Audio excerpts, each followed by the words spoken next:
Hello, Hofstra fans, and welcome to another WB Mason Coaches Report with Courtney Veinotte, the head coach of Hofstra Field Hockey. How's it going, Coach? It's going well. How are you guys?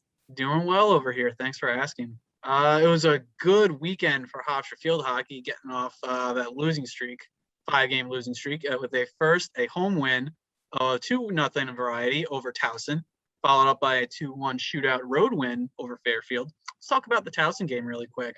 Goals by Laura Bornstein on the set piece with the penalty corner, and then Cami Larson getting a penalty stroke, a rare penalty stroke. Haven't had one of those since 2019 for Hofstra. Talk about the Towson game a little bit. What have you been able to thinking back on it? What are your thoughts on it? Yeah, I think one great 2-0 weekend. We love to see it, love to have it. Friday was a very well composed game. I thought that we just plugged away and kind of trusted what we were doing, and they did a great job at executing the game plan. And our team, we just kind of chippered away each quarter and kind of kept hold of the momentum of the game and ended up getting the win. And Laura's goal, incredible poise to under pressure to execute a tip in the penalty corner unit. And actually the penalty stroke was created by poise and by Frankie O'Brien receiving a ball off an attack penalty corner, a very well scouted penalty corner. And she did exactly asked, receive the ball, feel the goalkeeper, see if you can operate around her, and created a penalty stroke for Larson to put the second ball in. So it was a very good Friday. Good to get a conference win under our belt.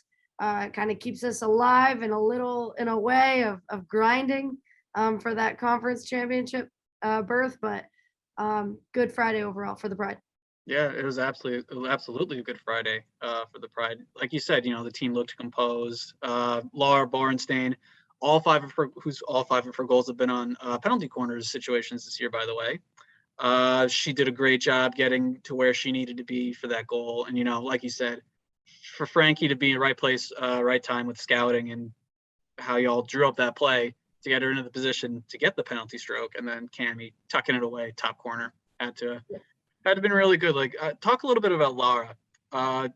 Like I said, all 5 of her goals this season have been on penalty corner situations. She loves to get a slide and get a dive and get her stick on there.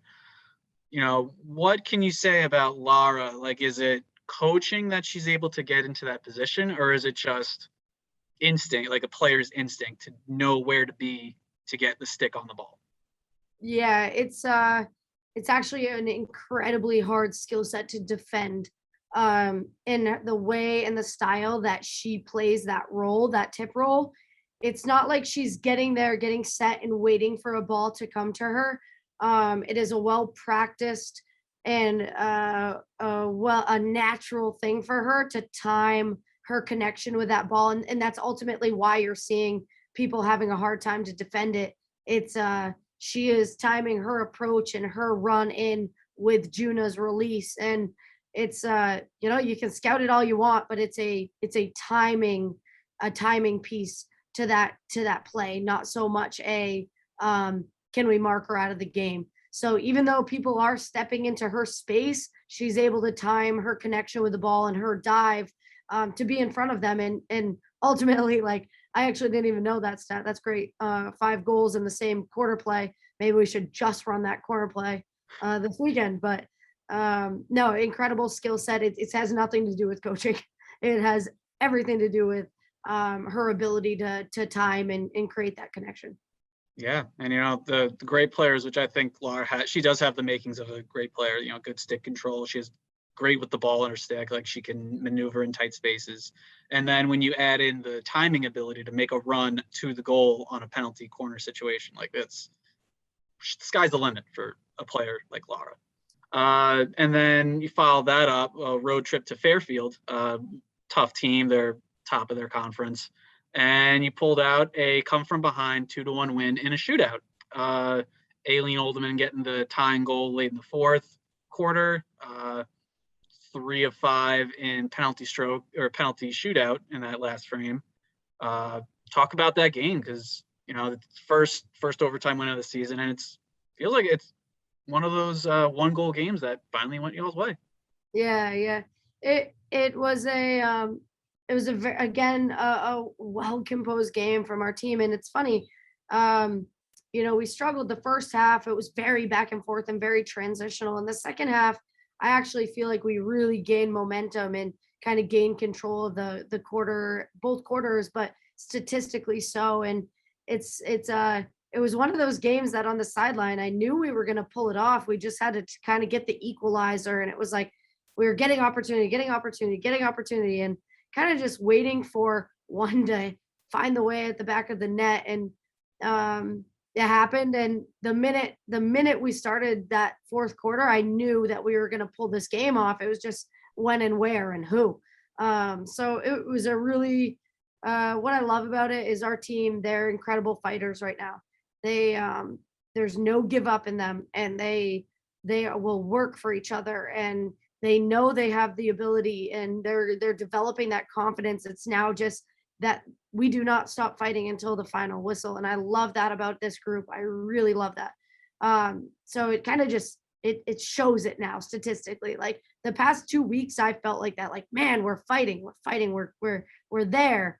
But to really holistically like get the equalizer, have opportunities. Both teams had great opportunities in overtime that were both shut down, and then to finish it in the shootout, it was just it was a really good team win for us and on the road. And I love what that does for our confidence, and I love what that does, what that says about us in our fight, just for each other even. So excited for the upcoming weekend and hoping we can continue, plugging away at this season and not give up.